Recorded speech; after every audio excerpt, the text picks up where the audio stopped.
Alright, I'm going to be performing the hip to waist ratio. So first I'm going to go around my waist. I get 34. Then I'm going to go around my hip. And I get 38. And so you would divide the waist by the hip. So divide 38 by 34 to get a hip-waist ratio about 38. For anatomical terminology, the head is superior to the shoulders. The shoulders are inferior to the head. The kneecap is located on the anterior side of the leg, while the calf is located on the posterior side of the leg. And then the pinky finger is medial to the thumb, and then the thumb is lateral to the pinky. Proximal, the elbow is proximal to the hand, and the hand is distal to the elbow. Superficial, the rib cage is superficial to the heart, and then the heart is deep to the rib cage.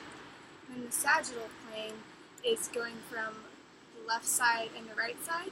So I'm going to use this, and this is how we would separate it.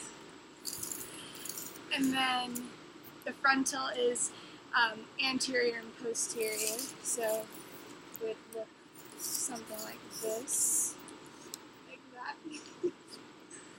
And then transverse is superior and inferior, so something like that. Then motion in sagittal plane. So flexion, you're going to bend your knee like that. Dorsiflexion, on the toes, you're going to raise your toes like that. Plantar flexion, you're going to point your toes.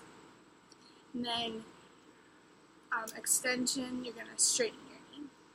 And then center of mass is the average location of a system's mass.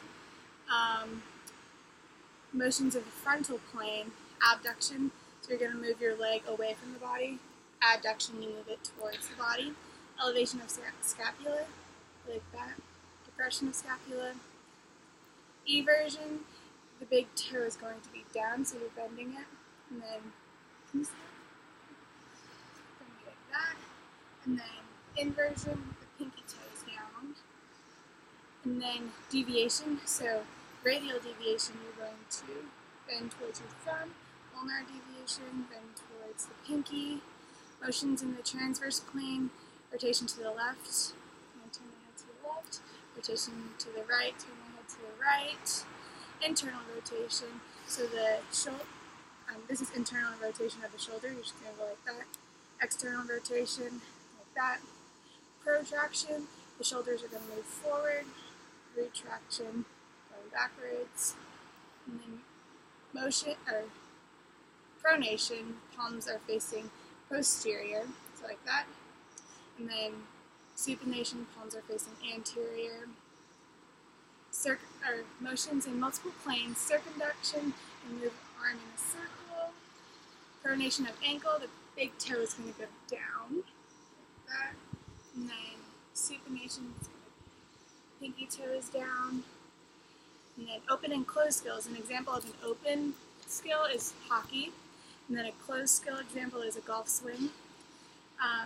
Difference in motion, translation, rectilinear and curvilinear translation, rotation, and general motion. Motion is, there's a change in position with respect to the spatial and temporal frames of reference.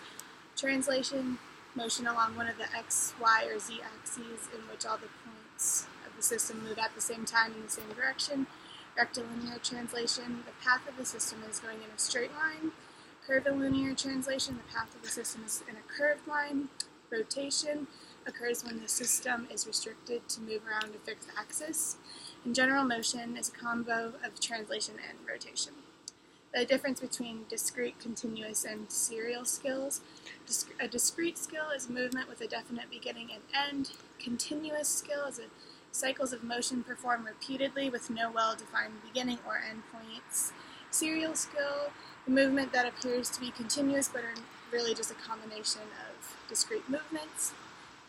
Difference between simple and complex kinetic chains. Simple kinetic chain is when each segment participates in no more than 2 links, so an example of that is the arm. And then complex kinetic chain is a segment that is linked to two or more other segments. An example is the torso. Difference between closed and open kinetic chain. Open kinetic chain is the most distal segment of the chain, is free to move. And then closed kinetic chain is the most distal segment of the chain, cannot be moved. It's stationary.